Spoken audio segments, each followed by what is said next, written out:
আর মাত্র কয়েকটা দিন তারপর মাধ্যমিক পরীক্ষা আমরা লাস্ট মিনিটে এসে পৌঁছেছি। অর্থাৎ লাস্ট মিনিটে আমরা কি দেখব, খুব বিশেষ কিছু নতুন এখন দেখবে না, যেগুলো করেছো সেগুলো দেখে নাও। ছোটোখাটো হলে দু একটা দেখতে পারো। আমি এখন তোমাদের কথা অনুযায়ী তোমাদের ডিমান্ড ছিল স্যার 2 নম্বরের সরকারি যে টেস্ট পেপার স্কুলে পেয়েছ, সেখান থেকে যে ইতিহাসের 22টা পেজ রয়েছে, এই 22টা পেজের 2 মার্কসের মূল প্রশ্ন কোনগুলো, গুরুত্বপূর্ণ অংশ, কারণ এখানে তোমাকে 22 নাম্বার তুলতে হবে। তো এই 22 নাম্বারের জন্য তোমাকে 16খানা প্রশ্ন দেবে, অর্থাৎ 5টি প্রশ্ন তুমি এক্সট্রা পাবে। আমরা প্রত্যেকটি অধ্যায় ভিত্তিক আলোচনা করছি, মূলত 1:3 প্রশ্ন নিচ্ছি, অর্থাৎ 3টে করলে একটা পাবে, এই ধরনের প্রশ্নে আসছি। প্রথমে দেখো যে প্রশ্নটাকে গুরুত্ব দিয়েছে সেটা হচ্ছে সাময়িক পত্র এবং সংবাদপত্রের মধ্যে পার্থক্য, ইতিহাসের উপাদান রূপে সংবাদপত্রের গুরুত্ব। এই জায়গাটা একটু ভালো করে দেখে নেবে। উত্তর কিভাবে লিখতে হয় আমাদের খাতা দেওয়া রয়েছে, ডেসক্রিপশনে লিঙ্ক থাকলো, অবশ্যই সেখান থেকে দেখে নেবে। দ্বিতীয়ত, সামরিক ইতিহাস বলতে কি বোঝো, সামরিক ইতিহাস থেকে আমরা কি জানতে পারি, অর্থাৎ সামরিক ইতিহাস কি, গুরুত্ব, এই বিষয়টা। 3 নম্বরে রাখছে যে ইতিহাসের তথ্য সংগ্রহে ইন্টারনেট ব্যবহারের অসুবিধা। 3টা পেজে দিয়েছে 22টি পেজের মধ্যে। স্মৃতিকথা বলতে কি বোঝো, ইতিহাসের উপাদান রূপে স্মৃতিকথার গুরুত্ব। তো এটা আত্মজীবনীটা আসবে না, স্মৃতিকথা তাহলে 3টে পেজে এসেছে। নেক্সট, স্থানীয় বা আঞ্চলিক ইতিহাস গুরুত্বপূর্ণ কেন। এরপর যে প্রশ্নগুলো দেখবে, নতুন সামাজিক ইতিহাস বা সামাজিক ইতিহাস কি, এটা তো ওখানেই ছিল। সংবাদপত্রের গুরুত্ব, নারী ইতিহাস চর্চার গুরুত্ব, নিম্নবর্গের ইতিহাস চর্চার গুরুত্ব। আচ্ছা, সরকারি নথিপত্রের সীমাবদ্ধতা, সরকারি নথিপত্র বলতে কি বোঝো, এইটা দেখে নেবে। তাহলে মূলত আমরা কটি প্রশ্ন দিলাম, এখানে 5টি, আর যদি এর মধ্যে একটা না তাহলে 6টি, 2টো করতে হবে, 6টি প্রশ্ন দিলাম। অর্থাৎ 1:3-তে আমরা এই ফার্স্ট চ্যাপ্টার শেষ করলাম। এবারে সেকেন্ড চ্যাপ্টার। প্রথমেই মধুসূদন গুপ্ত স্মরণীয় কেন, 4টে পেজে রয়েছে। মেকলে মিনিট কি, তারপর কেন কাদের শ্রীরামপুর ত্রয়ী বলা হয়। আমাকে এই শ্রীরামপুর ত্রয়ীর মিনিমাম একজনের একটা নাম তোমরা কমেন্টে লিখবে। ত্রয়ী বলতে তো 3 জন, এই 3 জনের মধ্যে একজনের নাম লিখবে। 3 আইন কি, তাহলে 5 নম্বর প্রশ্ন উডের ড্যাসপ্যাচ বা উডের প্রতিবেদন, 2টি সুপারিশ, এটা কী ছিল। আর সমাজ সংস্কারে নব্যবঙ্গদের ভূমিকা, নব্যবঙ্গ গোষ্ঠী কি, এদের সীমাবদ্ধতা, অর্থাৎ এই সংক্রান্ত একটি প্রশ্ন। আমরা এখানেও কিন্তু আমরা 1:3-তে প্রশ্ন নিলাম, অর্থাৎ এখান থেকে 2টো প্রশ্ন করতে হবে, 6টি প্রশ্ন তোমাদের এখানে দিলাম। বাকি কি কি দেখবে না, ব্রাহ্ম সমাজের 2টি কল্যাণমূলক সংস্কার, ফোর্ট উইলিয়াম কলেজ, ব্রাহ্ম সমাজ কেন বিভক্ত হয়, নারী শিক্ষা বিস্তারে রাজা রাধাকান্ত দেবের ভূমিকা, এই প্রশ্নগুলো একটু করে দেখবে। এটা তো তুমি 4 নম্বরে দেখছো এই অংশটা। তারপর নববিধান কি, আচ্ছা, হাজী মোহাম্মদ মহসিন স্মরণীয় কেন। তোমাদের এই ক্ষেত্রে বলে রাখি, 1-2টো সাল দিয়ে দিতে পারে যে এই সালটি গুরুত্বপূর্ণ কেন, এটা একটু মাথায় রাখবে।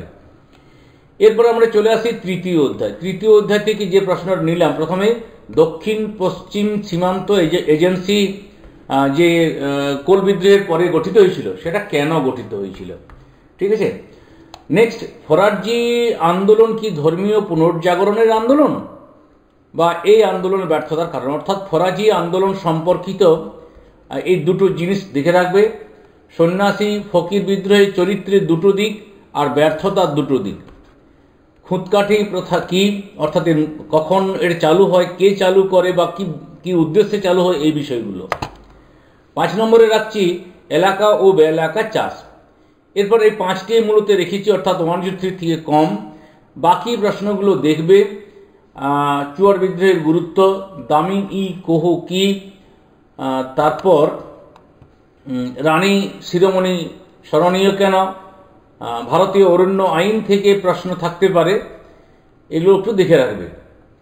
আচ্ছা, এই পেজটা তিনটা পেজে আছে, আমি একটা পেজ লিখেছি আর দুটো পেজ লিখতে ভুলে গেছি। বিদ্রোহ, অভ্যুত্থান এবং বিপ্লবের সঙ্গে, এটা আলাদা আলাদা করে একটু দেখে নেবে। চতুর্থ অধ্যায়ে এলাম। চতুর্থ অধ্যায়ে প্রথমে এই প্রশ্নটা কিন্তু আমরা 4 নম্বর মানেও রেখেছি, অর্থাৎ তুমি 4 করলেই তোমাকে কিন্তু এখানে 2-এর অংশটা করে নিতে পারছো। যারা 4-এর যে আমরা সাজেশন দিয়েছিলাম নিশ্চয়ই দেখেছো, হয়তো না দেখলে দেখে নেবে।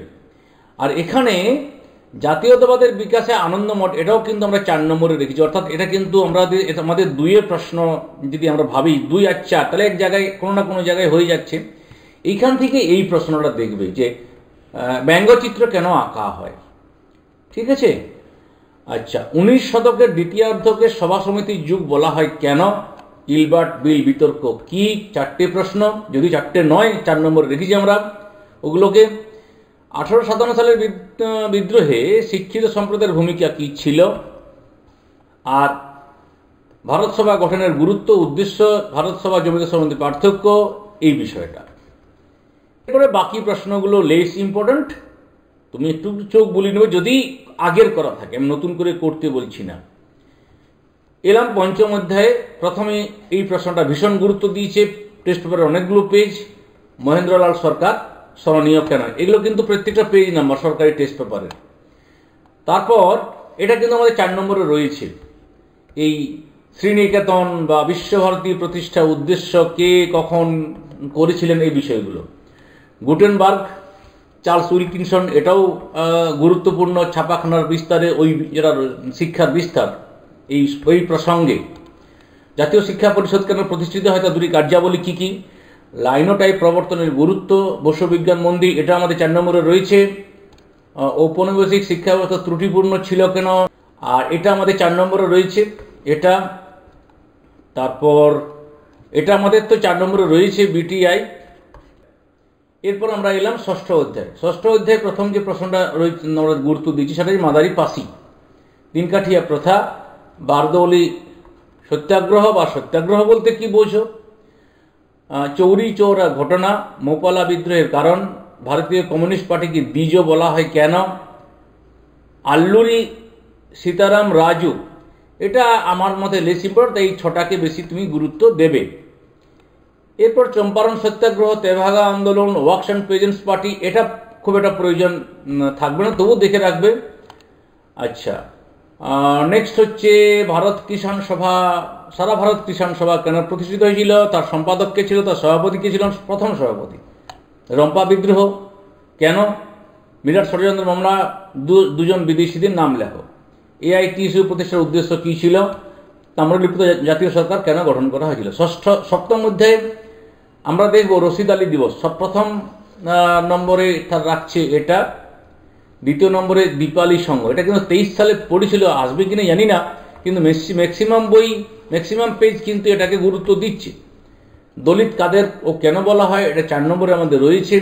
পুনা চুক্তির শর্ত, এন্টি সার্কুলার সোসাইটি, আর এখানে যাদের প্রত্যেকটাই দেখতে হবে, মাতঙ্গিনী হাজরা, ননিবালা দেবী, বীণা দাস, লক্ষ্মী স্বামীনাথন, গুরুচাঁদ ঠাকুর আশা করি আসবে না, আমার সাথে সূর্য সেন, এগুলো তো প্রীতিলতা অয়োধ্যা, এগুলো দেখে রাখতে হবে।